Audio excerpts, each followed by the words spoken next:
Hello and welcome to this Introduction to Swift video in the Ben Code Swift playlist and series of videos. I'm Ben Cormier, and today we're going to be talking a little bit about Intro to iOS Programming using the programming language of Swift.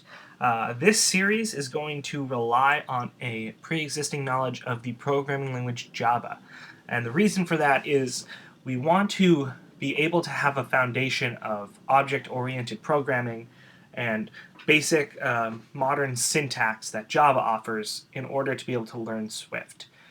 This isn't an introduction to programming course itself, so if you've never written a line of code before or don't have an idea of what object-oriented programming is, this series probably isn't for you, and you probably want to get a handle on object-oriented programming and that sort of stuff using a introduction to programming course first before you start getting involved with iOS programming through Swift and this series. So we're going to jump right in. One thing we're going to talk about is why Swift.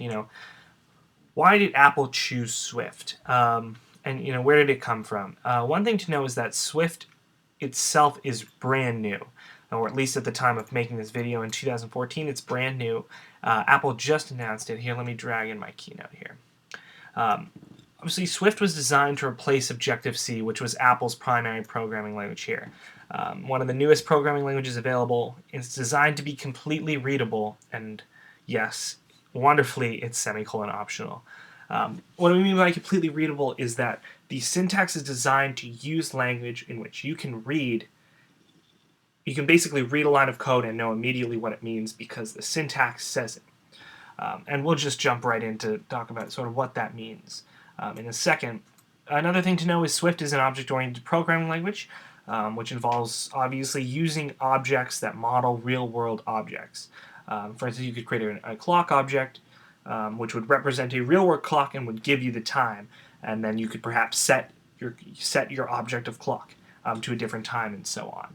And that's object-oriented programming in a nutshell, or at least the benefits that it offers. But again, you should theoretically already know all of that going into this series. So we're going to jump right into the code here. Primitive data types. Swift includes all of the normal primitive data types, including integers, doubles, floats, chars, booleans, so on.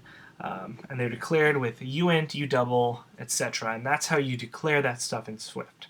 However, one thing that we like to impose is that Swift includes some new data types. Integers, booleans, floats, doubles, and strings. Yes, strings are a primary Swift data type in this programming language, which is wonderful. And you basically just declare them as you would here.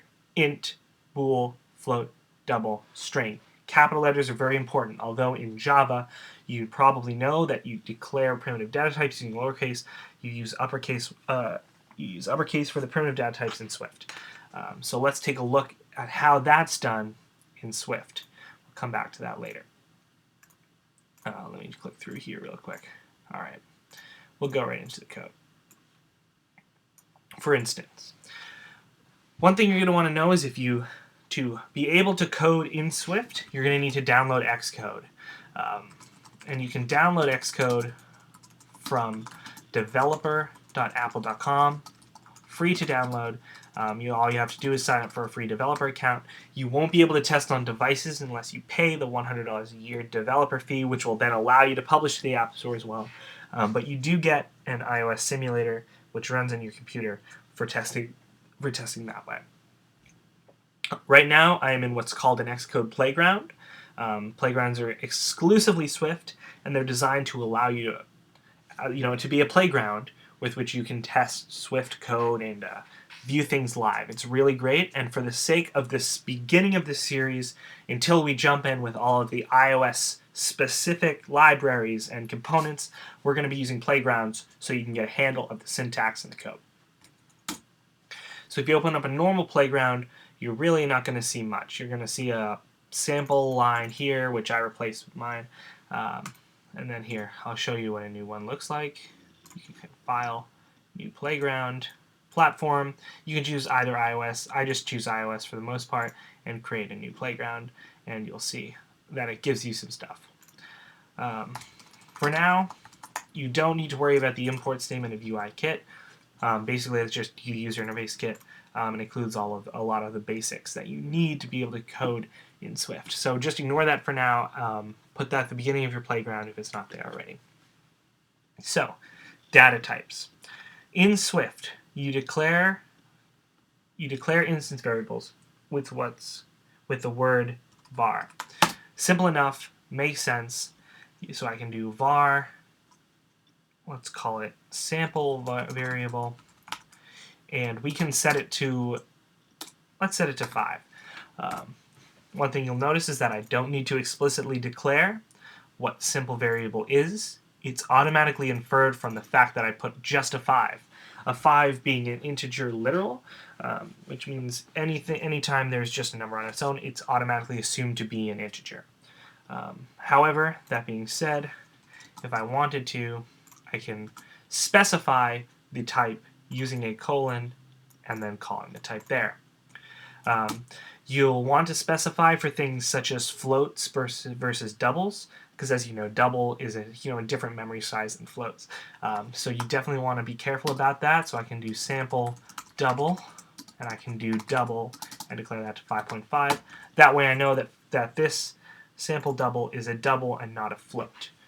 So that's sort of where you'd want to be specific about it. If it can't automatically be inferred by what you put here, you're going to want to declare it here. Other things you can do, one of them is a string. So I can do var sample string. I can either explicitly declare the string here, but for the sake of this, I'm going to use what's called a string literal, which you'll learn about in our Introduction to Strings tutorial. But for now, all you have to do is put double quotes, or actually double quotes here, and I can put hello world.